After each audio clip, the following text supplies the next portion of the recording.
So, welcome back, everybody. It's time once again for another episode of Living Hope, your journey with pancreatic cancer.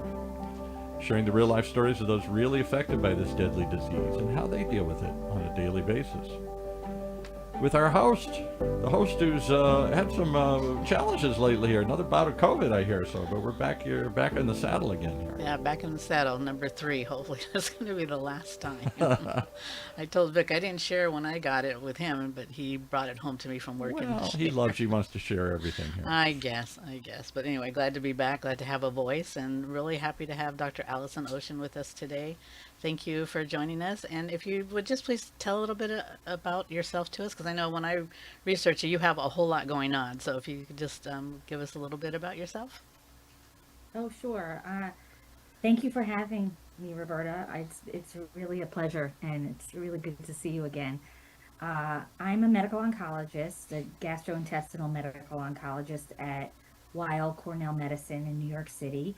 I've been there for 25 years, so a long time, most all of my medical life, I say. And I have a specialty in pancreatic cancer as well as other gastrointestinal cancers, but primarily see patients with pancreatic. And I am happy to be here today to help bring awareness to this disease and to talk about exciting stuff that is going on in this space. Well, good. We're glad to have you. And I think we're kind of doing like a pancreatic cancer 101 for people who maybe are not familiar and trying to bring awareness and a little bit of education to it. So, and this is something I hear all the time from people when they're first diagnosed or their family. Nobody knows. They don't even know we have a pancreas. They don't even know what it does. So, could you tell us what is the pancreas and what does it do? Yes, we all have a pancreas, and the pancreas is an organ that has two main functions. One is to manage blood sugar, the sugar that is in our blood and circulating in our blood, and it does that through the management and secretion of insulin. And the second job of the pancreas is to help us digest our food by secreting enzymes into the intestinal tract to digest the foods that we eat. And so um, we have problems with the pancreas if it becomes sick in and it manifests as diabetes, um, and that's abnormal blood sugar regulation, or there can be problems in digestion if the pancreas is affected by cancer or by pancreatitis, which is inflammation of the pancreas, or other diseases of the pancreas. So that's what happens when there's a problem in the pancreas. There's usually a problem with digestion and with sugar management. It's kind of strange that an organ that is so important to our life, we really don't know anything about it or hear anything about it until we start having issues, either like pancreatitis or, other digestive issues. It's just something you think we would know more about since it's a very important organ, right? I mean, we can't live without it, Definitely. correct? Yeah, cannot live without it. Absolutely. So, Um, no, go ahead, sure. please. No, no, I was just going to say that uh, if some people um, have gone through a pancreas transplant for severe diabetes, and they have to have a transplant because you cannot live without a pancreas. Can you have that transplant if it's involving cancer, or is it only effective with sugar No, diabetes? that's not done in for cancer. It's only done for um, if the pancreas is affected for other reasons. And then what exactly is pancreatic cancer? So, pancreatic cancer is a growth that starts on the pancreas. The cells of the pancreas, normal cells in our body, normally in every organ, they grow and they die normally. They shed and they grow and they die. And so that's a normal process that exists in every organ in the body. In some people, that growing process goes out of control, and the cells keep growing and they don't die. And when they keep growing and don't die, they form a mass or a tumor, and that mass or tumor is cancerous, and that's what leads to the diagnosis of a pancreatic cancer. Are there any early signs or symptoms of pancreatic cancer? Unfortunately, this is diagnosed usually when it's at its latest stages because there are really no major early warning signs. The problems with the pancreas manifest when the the, the cancer has already grown to a, big size, and then starts to cause symptoms such as back pain or nausea or vomiting or weight loss or jaundice, which is yellowing of the eyes and skin.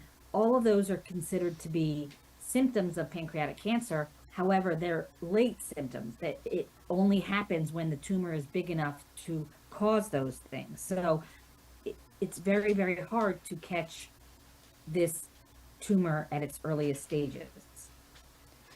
What is it also the location? Does that make it difficult to detect early on? The location of the pancreas is very much in the posterior part of the body, so it's actually very close to the spine, in the middle of the back towards the spine. And that's why if there's a mass growing in the pancreas, it can cause back pain. But again, the mass has to be big enough to cause that pain. And when it's big enough already at that time that it manifests with pain, it usually is diagnosed at a late stage. Some people are lucky and are do get their tumors discovered when it's not a late stage and they're eligible to have an operation to remove it. But the majority of cases, unfortunately, are diagnosed late. So it's not like, when you're laying on the table and the doctor's poking around on you, they're not generally going to find it unless it's really huge. That's correct. It's you if you do an abdominal exam on a patient and they're lying on the exam table and you palpate the organs in the body, you're not going to be able to feel the pancreas that way. You would only be able to feel a large mass in the pancreas. So then after you go to your doctor and it is discovered that there's a possibility that it is pancreatic cancer, what are the next steps? Are there any particular tests or anything that are done to diagnose it? So if someone has any of these symptoms, like back pain or weight loss or nausea, vomiting, bad diarrhea, or yellowing of the skin, jaundice, then they should obviously seek medical attention as soon as possible.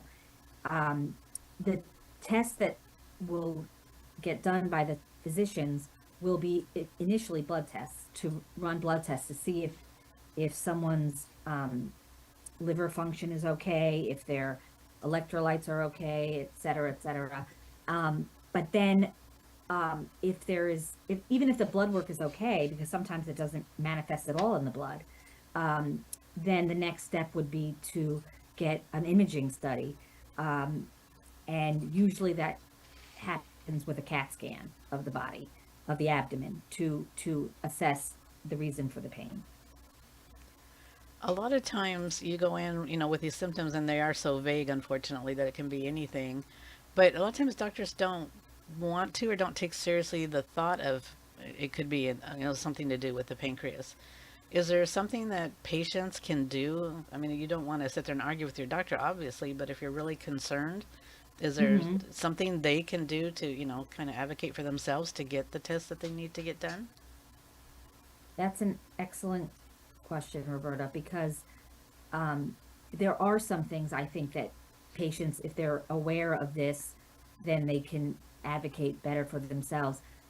Family history is very important. If you have a family member, especially a first degree family member that has had pancreatic cancer, that should be mentioned to the team that you're seeing, because there can be hereditary reasons to develop pancreatic cancer.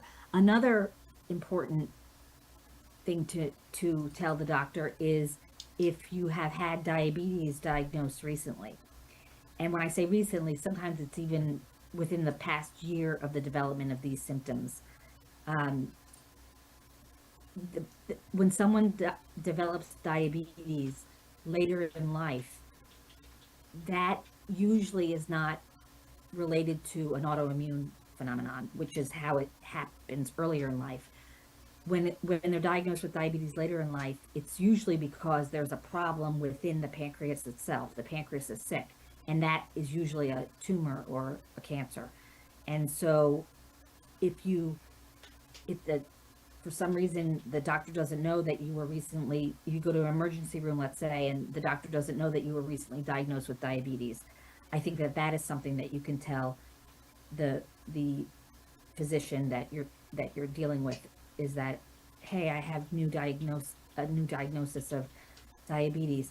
There's a really staggering statistic. 1% of late onset diabetics will go on to develop pancreatic cancer.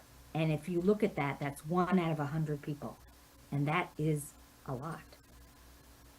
But yeah, so the onset. So it's important to look at the age of the onset of the diabetes. Right, getting it later in life. Like not when you're diagnosed in your 20s, 30s, 40s like that, but like if you're in your 50s to 60s and getting diagnosed all of a sudden with pancreatic cancer, with diabetes, excuse me, then it it should be um, something that should be, if someone's having symptoms that relate to pancreatic cancer and they also have this finding of a new onset of diabetes, then that can trigger that we should be thinking about pancreatic cancer. Maybe we should look into it a little bit more. Let's see if it is a relation somehow.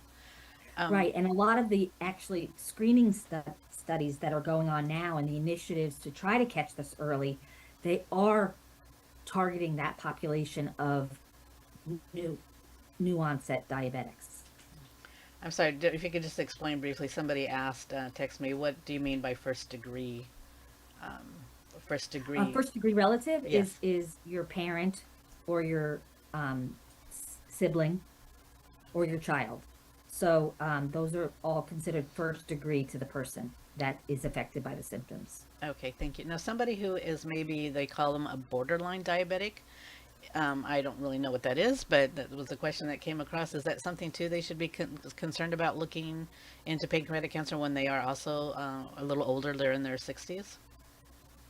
So it's certainly, if you have a family history, yes. I think that that is, because borderline is just means the start of it, and sometimes it can be controlled with diet interventions and not necessarily need to be treated with medications for diabetes. Borderline just means that they have some values that were detected that were a little bit over the range, but that doesn't always go on to become full-on diabetes. Okay, thank you. And once they receive the diagnosis of pancreatic cancer, what is the next step, or what happens next? So when they, you have to get a biopsy to prove that this is exactly what it is. And so if the imaging test finds a mass on the pancreas, the next step is to have that mass biopsied. And that's usually done by a gastroenterologist, where the procedure is called an endoscopic ultrasound. And they go in, they give you anesthesia, go in through your mouth and throat, down your esophagus, into your stomach, into the small intestine, and they can actually reach the pancreas that way, and then perform a biopsy of that tissue mass. And then that mass gets biopsied, goes to the pathologist, and then they look at it under the microscope and they can tell whether or not it's cancer and what type of cancer it is, because there are different types of pancreatic cancer. I was just going to ask you that. I know I'm familiar with two different types. I don't know if there's more than that, but can you just briefly explain the different types of pancreatic cancer? Yes, the um, the most common type is called adenocarcinoma. Adeno means gland, and carcinoma means cancer. So it's a glandular cancer because the pancreas is a gland within our body. And adenocarcinoma is the most common type of pancreatic cancer. It is the more aggressive type of pancreatic cancer. It's a fast growing cancer. And that's the whole reason why it's not detected until by the time it's detected, it's already spread because those cells are very fast growing. The second type of, the second major type of pancreatic cancer is called neuroendocrine. And the neuroendocrine cancers are cancers that arise from the islet cells of the pancreas, and the islet cells are the cells that secrete insulin. The adenocarcinoma cancer arises from the duct cells of the pancreas, the cells that line the duct, the pancreatic duct, which is not the cells that secrete insulin. Those are the cells that secrete the enzymes. And are the symptoms, or are they different? Like I know my dad had endocarcinoma and my mom had the neuroendocrine. Their symptoms were completely different. So, Absolutely, and they usually are, because um, the neuroendocrine type is usually slower growing, and it can also be associated with some hormonal changes within our body. So some of these tumors can secrete hormones that cause flushing or cause diarrhea or cause your thyroid function to go out of whack or things like that. So neuroendocrine tumors have the ability to be functional tumors, and those are functional tumors are the ones that secrete hormones. But neuroendocrine tumors can also be non-functional, so they don't secrete hormones, but they still grow. But their growth rate is usually much slower than the adenocarcinoma. so just going in with the symptoms you may be having, the doctor can get a good idea maybe of which type you're dealing with. That's right. That's right. And the typical rapid weight loss, um, the jaundice, the back pain usually is related to the adenocarcinoma type. The neuroendocrine type can exist in people for years without causing any symptoms, many years, whereas adenocarcinoma is a very fast growing cell. People do not have adenocarcinoma of the pancreas for years before they find it. It's usually within a year. They say 1 to 5 years, but it's usually closer to 1 to 2 years before it develops, before the symptoms manifest. So the two different types, would the treatments be different as well? Absolutely. They're treated completely differently um, because of the cell type. Um, the goal for both of the types of cancers is to be able to surgically remove both of them if possible. And if you can't remove the tumors because they're attached to important blood vessels and they're considered inoperable, even for either type, they're treated differently. The adenocarcinoma is treated with chemotherapy and radiation, and the neuroendocrine type is treated with growth blockers, injections, shots that people receive once a month to block the hormone production of these cells. And in doing that, in blocking those hormones, you can slow down the growth of the cells. And what about, I've heard people say they have a history or they've had a lot going on with pancreatitis. Is that a risk factor, or is it just a coincidence? It's definitely a risk factor. Inflammation of the organ itself, of the pancreas, leads to mutations that happen within the cells. And the mutations, when they happen, these gene changes that happen within the pancreatic cancer cell, is what leads to those cells to grow abnormally and to grow out of control. So if someone has inflammation of the pancreas, which is pancreatitis, then that ongoing inflammation leads to gene changes within the cell, and then cancer can develop. And as far as like treatments available now, I know when I was diagnosed 21 years ago, and my dad was, I think it was 25, maybe almost 30 years ago, The treatments, it was not a whole lot of options there. What's changed in that time? Or has there been any changes in that time? There definitely have been changes. Um, we know a lot more about risk factors, actually. So we know that there, in addition to um, hereditary, a hereditary cause, there are other known risk factors, like I mentioned, diabetes. Uh, Pancreatic cancer is more common in African American people.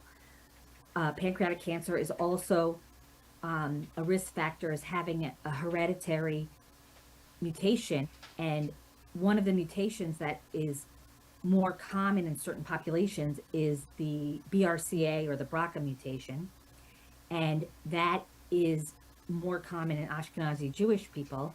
And so all of those risk factors, including a history of smoking, a history of alcohol use, extensive alcohol use that can lead to pancreatitis and then lead to cancer. All of those are risk factors that have come to light over the many years that we've been studying this disease. So if we know more about risk factors, we know more who is more at risk and who we need to really think about this disease to be able to diagnose it earlier. What also has changed over the years is the available chemotherapy medications that have come into play. There are definitely more chemotherapy agents than just the original gemcitabine chemotherapy that was approved in 1997.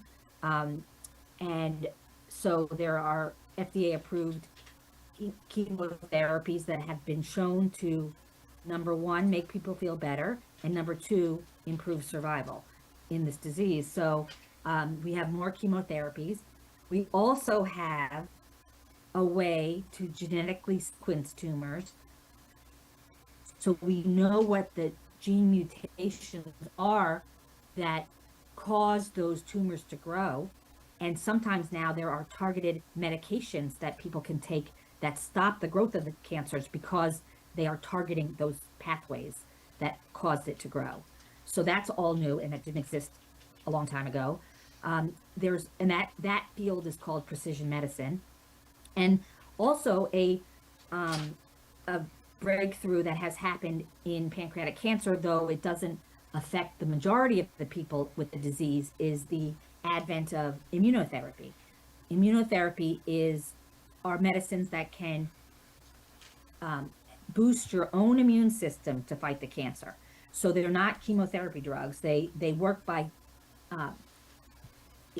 getting your own immune system to wake up and secrete T cells or activate your own T cells, which are cancer fighting cells. They're lymph cells, and they have cancer killing properties. And our immune system normally doesn't really notice that we have pancreatic cancer, so it doesn't go fight it. But in certain people, they do have a type of pancreatic cancer that is very amenable to immunotherapy because of the specific features of the cancer. But that only represents less than 5%. I actually think it's even less than 3% of people with pancreatic cancer are eligible to receive immunotherapy. In clinical trials now, they are taking these immunotherapy drugs and combining them with chemotherapy to try to get the immune system to recognize the cancer more, even if it's not an immunotherapy hot type of tumor. And so that's a very, very big area of research now. I think Paul has a question for you. Real quick, because we're coming close to the end here. I know Roberta's got 50 more pages of questions here. We don't get somebody like Yana that often to give technical advice. I just want to know why more doctors don't focus on pancreatic cancer and why you focused on it.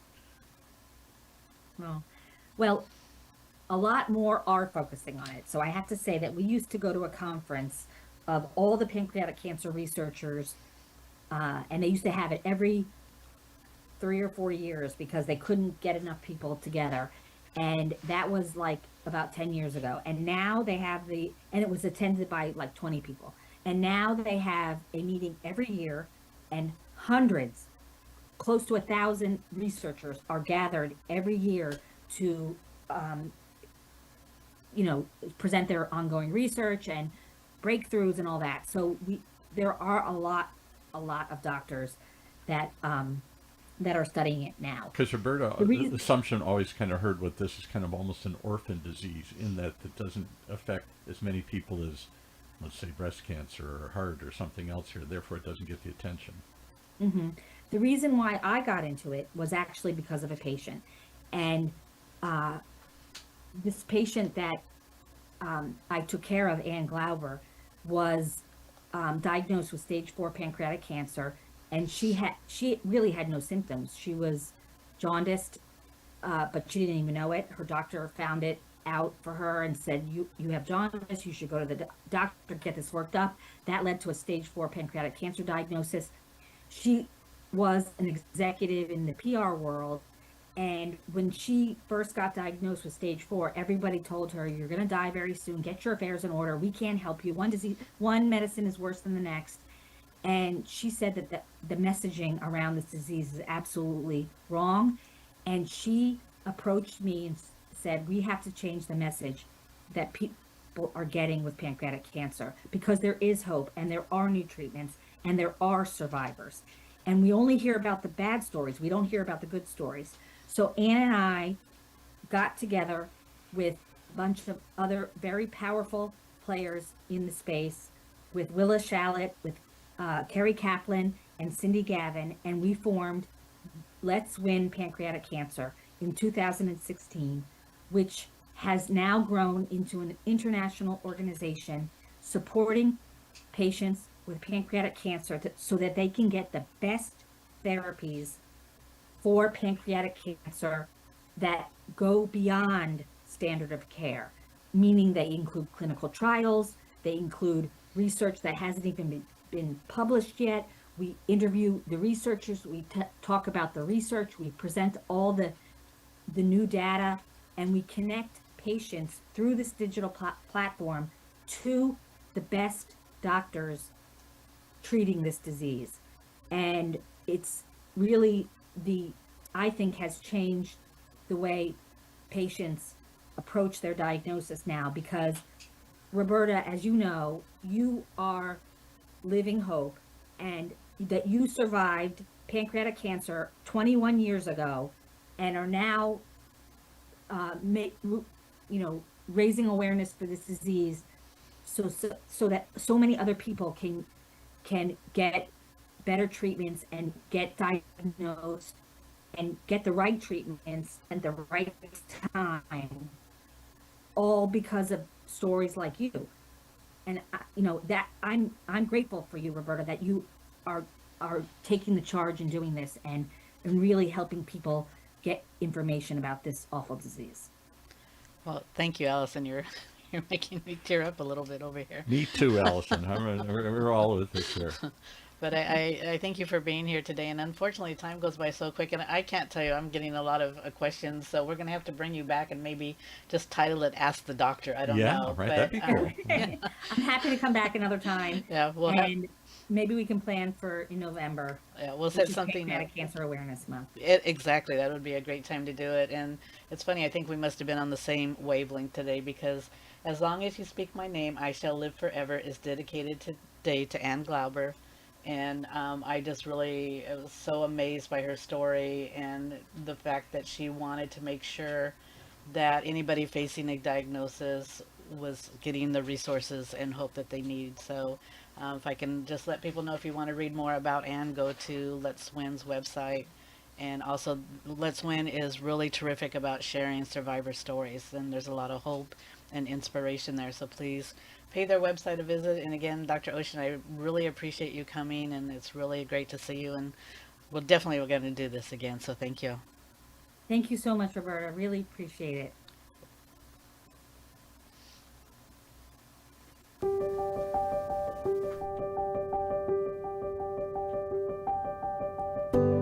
Well, there you have it. One more reason to tune in each and every time. to hear some real stories of living hope from the real people really affected by this deadly disease. If you know somebody that is affected and wants to learn more, lots of places to go. We gave you some sites today here. Let's give you one locally here in Orange County. Patient services at 8772-PANCAN. That's 877, the number 2, and then PANCAN for the Pancreatic Cancer Action Network. For the OC Talk Radio Network, I'm Paul Roberts, thanking you for joining us, hoping you'll come back and hear more. And by all means, share this story of living hope with somebody who needs to hear it. Streaming live from our studios here at the University of California, Irvine's WEILL